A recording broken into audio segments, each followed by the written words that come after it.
ברוכים הבאים לשיעור ההלכה העולמי הלכות ברכות, שאלה מה מברכים על רסק הפירות, כגון מחית של גרבר, של תפוחים.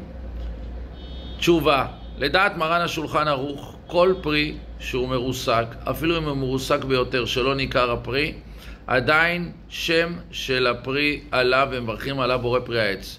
מרן השולחן ערוך בסימן ר"ד סעיף י"א כותב לגבי חבושים או ורדים וכל מיני פירות שריכך אותם עם דבש, אז כותב מרן הפרי הם העיקר, אפילו הם קטושים ביותר, אפילו אם הוא ריסק אותם עד שלא ניכר הפרי, עדיין מברכים על זה בורא פרי העץ. ולכן לדעת הספרדים כל רסק של פירות לעולם מברכים על זה בורא פרי העץ. לדעת אחינו האשכנזים רסק של פירות נהפך להיות שהכל נהיה בדברו מתי שהפרי לא ניכר. רק אם זה כמו תפוחי אדמה פירה, שגם אחרי שריסקת אותו זה ניכר עליו שם של הפרי, אז מברכים על הפירה בורא פרי האדמה. או תמרים שריסקת אותם ריסוק הדין ועדיין ניכר שזה תמר, בכזה מקרה מברכים על זה בורא פרי העץ לדעת לכולה עלמה בכזה מקרה.